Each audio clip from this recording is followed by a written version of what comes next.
On a une grande diaspora et puis le Sénégal a une très grande diaspora. Hein? Ah, il faut penser à ceux qui sont en Italie. Notamment avec monsieur l'ambassadeur, son excellence. Seck Ndanan. Pape Abdoulaye Seck Ndanan. L'ami de mon oncle. Ah oui. L'ami de mon oncle, Papa Alioune Fall. Hein? Ah oui, bien entendu. Et puis aussi, tu sais, quand tu dis Pape Abdoulaye Seck Ndanan, il faut aussi que tu dois aussi penser à Omer Ousmane Ndoye. Ousmane Ndoye. Ah oui, ah non, ça c'est... Les Bouboukhès. Ah non, Ousmane Ndoye. Waouh, non, il faut... De Dieuppeul Derklé, n'est-ce pas? Non, Dieuppeul Derklé. De Koloban. Koloban Fass. Koloban Fass. Ndoyen Dieuppeul Derklé. Tout à fait. Koloban, voilà. Non, c'est ça, hein? Parce que Ndoyen, c'est du côté des Pench, là. Il faut qu'il soit proche des Pench, là où il y a les Pench, là, ouais. En tout cas, clin d'œil à la famille Ndoye, et bien entendu à Bébé Ndiaye, bien entendu aussi à Marie Ndiaye. Donc ça, c'est...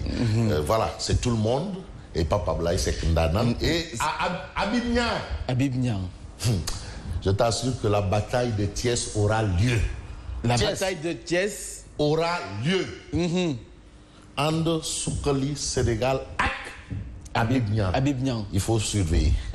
Attention. And Soukali Sénégal ak Habib Niang. Ambassadeur de la paix. Alors, dernièrement, il est allé au chevet des marieurs et des femmes transformatrices et autres là, qui doivent être déguerpis. Ah, il dit non, c'est pas possible. Non, il faut être du côté de la masse. De la masse. Il faut être du côté des étudiants de sa localité. C'est la proximité. C'est la masse. Ne soyez pas vite teinté 4x4, les vitres levées là. Quand tu passes, tu fais comme ça. Comme ça. Non, tu descends, donc... Tu transpires. Et c'est ce que fait l'imam Ratib Mohamed Moustapha Diagne. Moustapha Diagne, hein? Ah oui. L'homme d'Abdallah Wallo également. Ah ben bien entendu, l'homme d'Abdallah Wallo, l'homme de Orefondé. Voilà. Et bien entendu, l'homme de Tengue. L'homme des 4C. L'homme de 4C. Ndiagne Diop. Madame Diop Altiné également, mamie. Ndiagne Diop. L'honorable député. Ndiagne Diop. Et le maire de la ville. Hein? Mais non, ça c'est... Tonton Daouda Niang. Là-bas, il faut mettre... les gants de velours parce que... Tonton Daouda Niang. Tonton, c'est Tons David. C'est Daouda Niang. Ouais, Gentle Tons. de la ville de Rufisque. Gentle Tons. Voilà. Alors, salut à tout le monde, bien entendu. Nous sommes contents. Et un salut particulier personnel à Madame Annie Goudard. Annie Goudard. Ah oui. Depuis... Ah non. Attention, c'est une styliste de renommée internationale. Annie Goudard. Styliste de renommée internationale. Universelle, mondiale. Ah oui, il suffit de voir les chemises que je porte pour comprendre. Bon, bref. Annie Goudard. Annie Goudard. G-O-2-D-A-R-D. Voilà. C'est ça. Voilà. Alors, clin d'œil également à Atungom, connecté Saint TV, l'officiel. Atungom. Voilà. Et c'est le groupe, c'est le quotidien du groupe des médias. On commence par la tribune. Même si on peut aller en fast track, parce que tu sais, au regard des dispositions, donc il faut faire du changement espace-temps. Et là, je fais appel au professeur Marie Théounian. Quand tu parles de changement espace-temps, tu parles de commutativité. Hein? Et à Lala Echafal. Ah oui, non, Lala Echafal, c'est la transcendance. C'est la transcendance. Le professeur Moussa Sarr. Le professeur Moussa Sarr. Ça, c'est le domaine de la transcendance. Alors, du côté du professeur Marie Théounian. Bon, tu sais, dans le gouvernement, quand il y était, il y a beaucoup de ministres à qui il appelait professeur. Ah, il a enseigné beaucoup là. Ils sont là-bas. Le professeur Marie Théounian. Ah ouais, et on le félicite pour ce qu'il a fait pour justement l'hôpital de Saint-Louis. Ah oui, il s'est investi pleinement. C'est vrai qu'il est candidat, mais il faut aider la masse et il l'a toujours fait. Et il l'a fait. On sait que quand il était aux affaires, il y a eu la couverture maladie universelle pour les enfants. De 0 à 5 ans. Ouais. Bon. Voilà. Alors, du groupe des médias, la tribune. On commence avec la tribune. Rebondissement dans l'affaire de la loi sur le parrainage. Alors, Ndeketeyo, Maître Abdoulaye Tine avait introduit une requête au niveau du tribunal de la CEDEAO. Vraiment la CEDEAO là. Bon, bref. L'invalidation du mandat d'être Macky. Est-ce qu'on peut invalider le mandat du président? Il a déjà prêté serment. Non, c'est que gars, il y a trop de péché. Non, attends. Ça, c'est Maître Abdoulaye Tine. Il est avocat à la cour. Inscrit au barreau, je ne sais pas si c'est de Dakar ou de Paris ou de Versailles. Parce qu'il y a beaucoup d'avocats là, ils sont inscrits au barreau de... Voilà. Maître Abdoulaye Tine. Rebondissement dans l'affaire de la loi sur le parrainage, l'invalidation du mandat Get Maki. On va invalider un mandat. Le président a prêté serment. Il a déjà commencé à travailler. Vraiment. Il a commencé à signer au nom du Sénégal. Après les élections, on va dire, on va tout... Maître Tine d'expliquer ce qui va pas se passer contre le Sénégal. L'invalidation est la seule conséquence. Le Conseil constitutionnel devra respecter la Constitution. Aïe, tu sais les questions de lettres et d'esprit là. Lettre, esprit, lettre là. On laisse ça avec les président Doudou Wade. Vraiment. Maître Baboucar Cissé. Vraiment. Maître Baboucar Cissé. Voilà. On laisse ça avec ces gens-là. Mais pour l'instant, c'est ce qu'on a à la une de la tribune. Et puis, Babacar Gaye, comme on dit tontu du Foroch. Eh bien, Babacar Gaye de l'APR de Saint-Louis réagit en déclarant Cheikh Bamba Dièye ne peut pas tenter de justifier les violences à Guet Ndar. Ah bon, Cheikh Bamba Dièye. Ouais, c'est vrai ce qui s'est passé. Vraiment, les Guet Ndariens souffrent. Il y en a qui meurent au niveau de l'eau, il y en a qui souffrent, mais ça n'explique pas les violences. En tout cas, c'est le discours de Cheikh Bamba Dièye. Ah oui, mais ça ne justifie pas la violence. Vraiment. La violence, quelle qu'elle soit. Voilà. Selon Babacar Gaye. Voilà, Babacar Gaye. On passe à quel journal? Le quotidien. Le quotidien. Alors, à la une du quotidien, le quotidien, on est à Fatick. Qu'est-ce qui s'est passé à Fatick? Ah, Fatick, ça, c'est chez mon cousin. Matarba. Mon cousin. Le ministre des Sports. Non, mais la dernière fois à l'arène nationale, mon cousin, non, de me tangana. Ah bon? Il a là. En tout cas, donc, les lutteurs qui. Les échauffourés là. Ah non, tu sais, mon cousin gentleman là, et puis Hamre est fort, et puis de faire chauffer là. Mais quand il faut enlever les gants, mettre les gants de boxe, il les met, hein. Il s'est donné des coups, hein. Bon, Fatick, une affaire de drogue vire au drame. Un mort dans une bavure policière. La famille réclame justice. La famille réclame justice. Bavure policière, un mort, la famille réclame justice. C'est ce qu'on a bien entendu à la une du quotidien, le quotidien. Et puis, l'universitaire Saliou Ndour sur les ennuis judiciaires des artistes. Alors pour lui, les artistes souffrent d'une terrible précarité. Ça, c'est vrai. Je sais même, il y a des artistes là qui n'ont même pas de quoi se soigner. La musique ne nourrit pas. Ah, ne nourrit pas. Bon, certains, tu sais, c'est comme ça. Mais même le journalisme aussi ne nourrit pas son homme. Hein. Ah ouais? Trafic d'espèces phoniques, 131 perroquets saisis à l'AIBD. Voilà, 131 perroquets saisis à l'AIBD. Ah bon? Absolument. Des perroquets. Ouais, mais c'est pas... Attends, c'est des espèces rares. Ça semble bizarre, mais le perroquet, c'est attention, hein. Ça coûte cher. Ah, attention, hein. Bon, alors, on passe à quel journal? Le Soleil, l'Astre de Anne. L'Astre de Anne. À la une de l'Astre de Anne, on a quoi? Alors, à la une de l'Astre de Anne, notre système est performant. Notre système est performant. Il s'agit de qui? Vérifiez pour moi, s'il vous plaît. Qui parle de système performant? Le professeur Amadou Sall, administrateur général de l'Institut Pasteur. Voilà.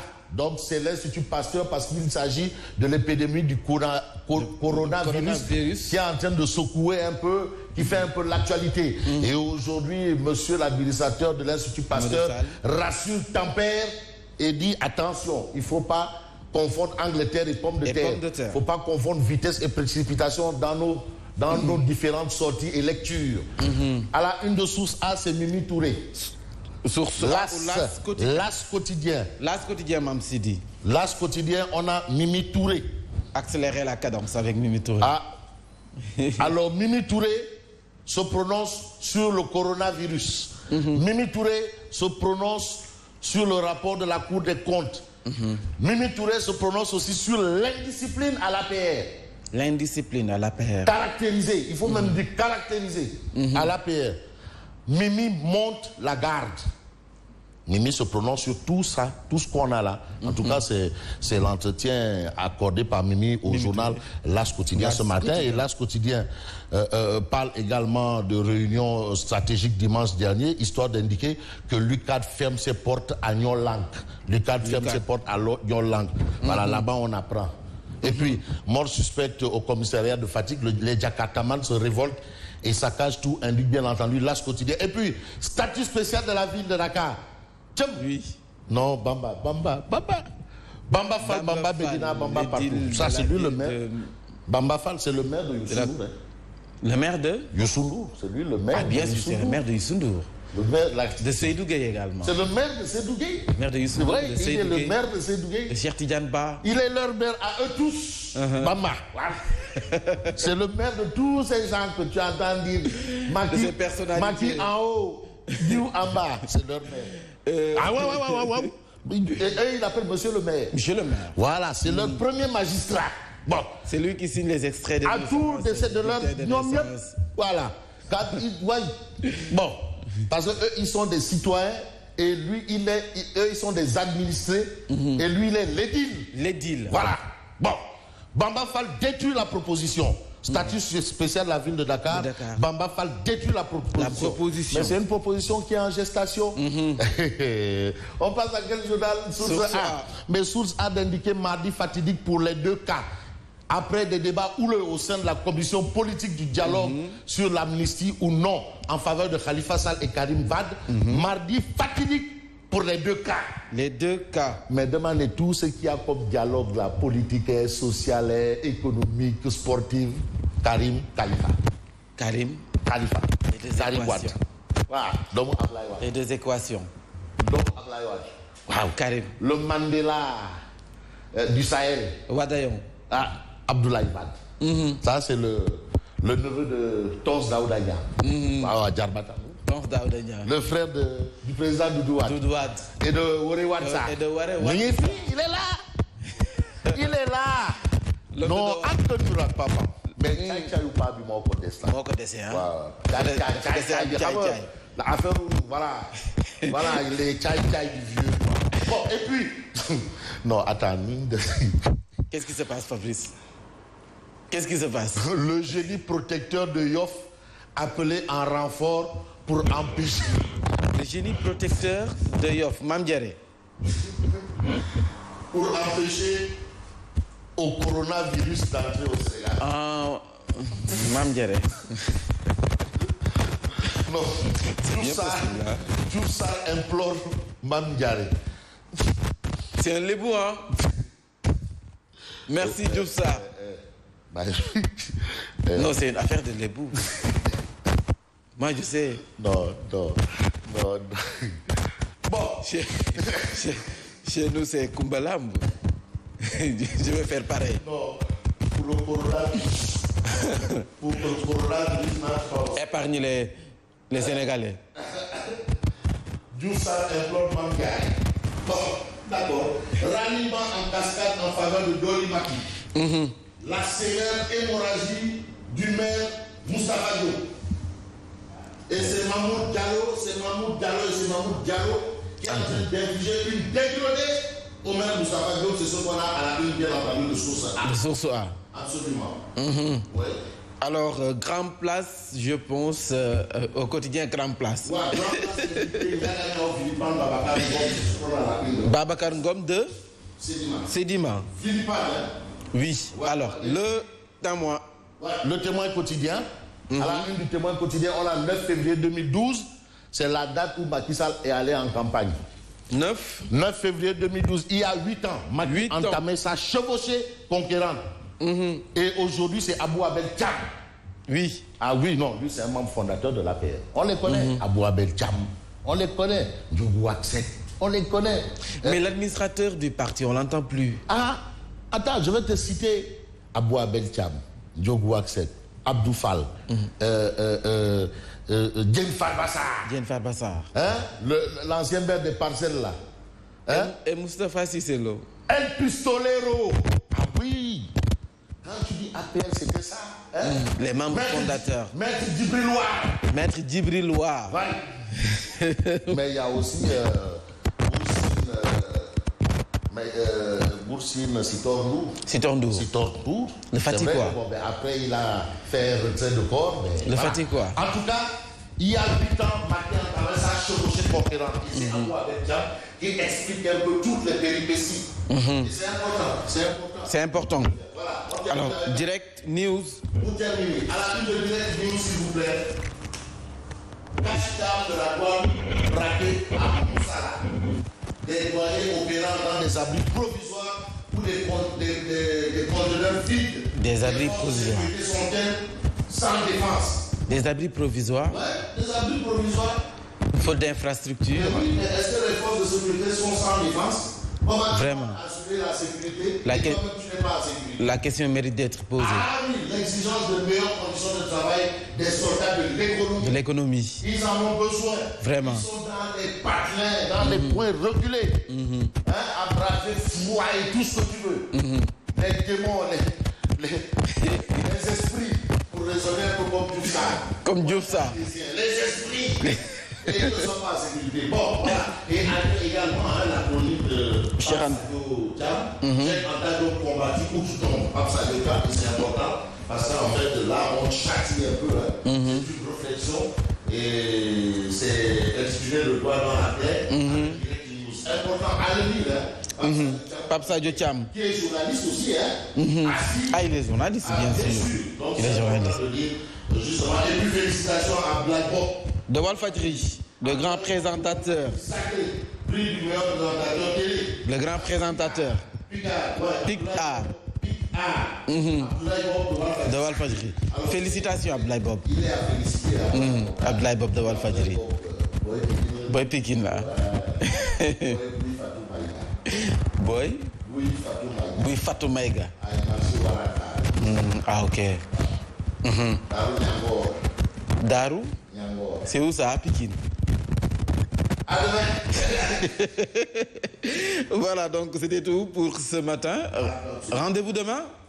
Fabrice Ngema que vous retrouvez sur la 89.7 pour la revue de la presse radio. Tout de suite, le journal.